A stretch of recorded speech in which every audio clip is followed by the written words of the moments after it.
आताच्या घडीची सर्वात काम मोठी केल्याबद्दल पोलिसांचं मी अभिनंदन देखील केलं आणि ज्या ज्या लोकांनी किमान 3 वर्ष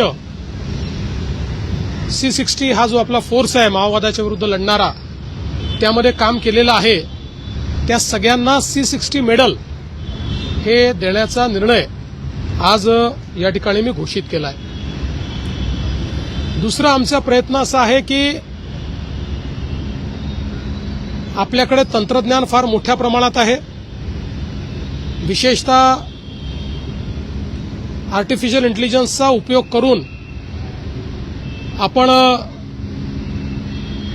मोठ्या प्रमाणात काही टूल्स तयार केले आहेत की ज्याच्यामुळे एखाद्या गुन्ह्यामध्ये FIR पासनं तर चार्जशीट पर्यंत अनेक गोष्टींमध्ये आपण त्याचा उपयोग करू शकतो आणि म्हणून मी एक टास्क आज पोलीस महासंचालक महोदयांना दिली आहे की पुढच्या 6 महिन्यात ही सगळी प्रोसेस डिजिटाइज झाली पाहिजे, ज्यामध्ये एव्हिडन्स मॅनेजमेंट सिस्टीम ही ब्लॉकचेनमध्ये नेता आली पाहिजे आणि FIR पासनं चार्जशीटपर्यंत ट्रायलपर्यंत सगळ्या गोष्टी या डिजिटाइज झाल्या पाहिजे।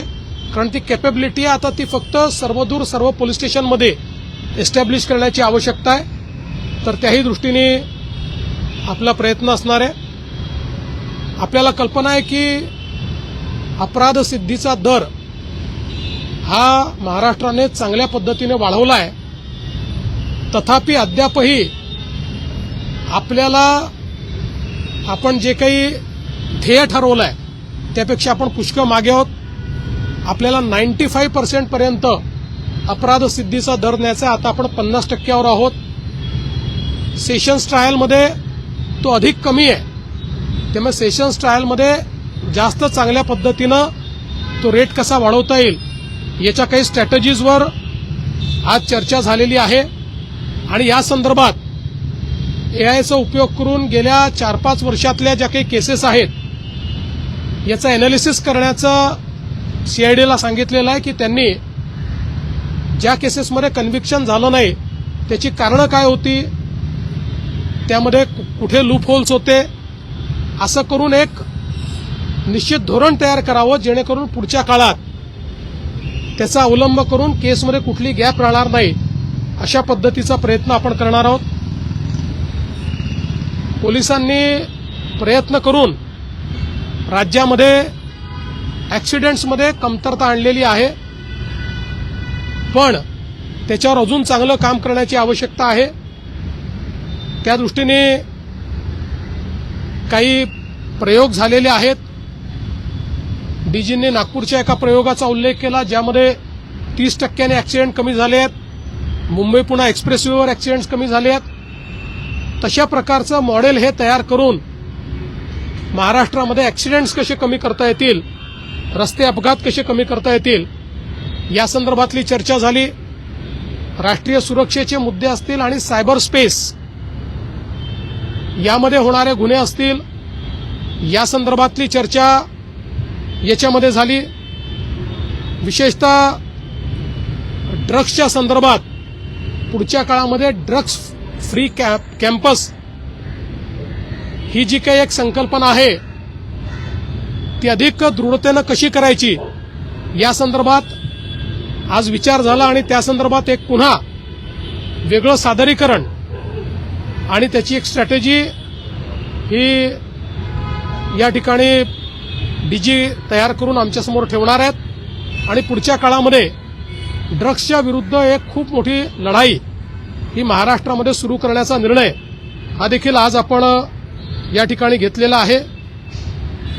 फॉरेन्सिकची आपली जी पेंडन्सी आहे ती आता बऱ्यापैकी आपण कमी केली आहे, पण ती रिअल टाइम बेसिसवर कशी आणता येईल या संदर्भातली आपण चर्चा केलेली आहे। वेगवेगळ्या गुन्ह्यांच्या संदर्भात जे प्रमुख गुन्हे आहेत त्यात कुठल्या जिल्ह्यांचं काम चांगलं आहे, कुठल्या जिल्ह्यांमध्ये अजून काम करण्याची आवश्यकता आहे याचं ग्रेडेशन करण्यात आलेलं आहे आणि पुढच्या 6 महिन्यात आजचं जे स्टेट ॲव्हरेज आहे त्याच्यापेक्षा वर प्रत्येक जिल्ह्यांनी जायचं अशा पद्धतीनं एक टार्गेट ठरवण्यात आलेलं आहे। आणि विशेषतः चांगलं काम करण्याबद्दल डीजींचा एक दर महिन्याला पुरस्कार हा त्या ठिकाणी देण्यात येईल. जे चांगलं काम करतील त्यांना डीजी दर महिन्याला पुरस्कृत करतील आणि ज्यांचं काम ॲव्हरेजच्या खाली जाईल त्यांना इंडिकेट करतील की तुम्हाला सुधारण्याची आवश्यकता आहे. अशा प्रकारची ही चर्चा या ठिकाणी झाली आहे.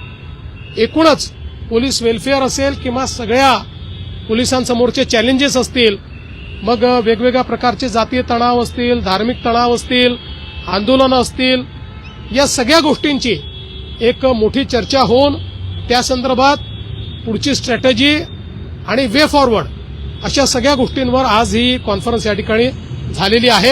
आणि मला असं वाटतं की याचा एक चांगला परिणाम होईल आणि खालपर्यंत या सगळ्या गोष्टी या कॉन्फरन्समुळे जातील.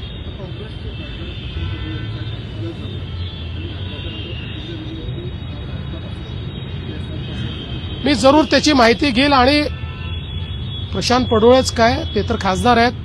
कोणी सामान्य माणूस असेल आणि त्याचा एखाद्या अपघातात घातपात वाटला तर त्याची चौकशी केलीच पाहिजे. त्यामुळे समजून घेईल आणि त्याच्यावर आपण करू काय असेल तर. पोलिसांच्या बाबतीमध्ये नवी मुंबईमधील जे विकासक होता त्याच्या प्रकरणामध्ये इन्सुरीच्या काही अधिकाऱ्यांवरती गुन्हे दाखल झाले होते की त्यांनी ब्लॅकमेल केलेलं होतं. मुलांच्या नावाने त्यांना सुद्धा गुन्हे दाखल झाले. 10 ते 15 कोटी रुपयांची खंडणी देखील मागितली होती असा आरोप देखील त्यांच्या पत्नीने केलेला आहे.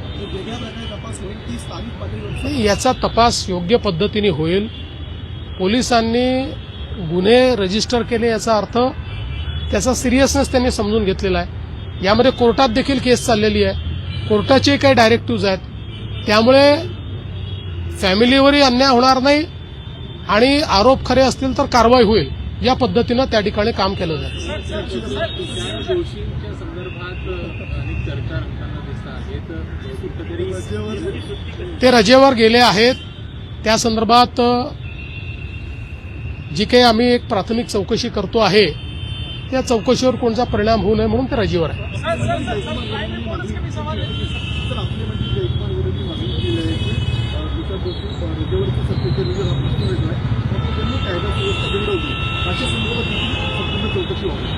बघा, चौकशी ही काही कुणाची एका व्यक्तीची होत नाहीये. झालेल्या घटनेची आम्ही चौकशी करू. त्यामुळे तिथे ज्यांनी ज्यांनी कायदा सुव्यवस्था बिघडवली असेल त्या सगळ्यांचा जो काही त्यांचं कार्य आहे ते रिपोर्टमध्ये येईल.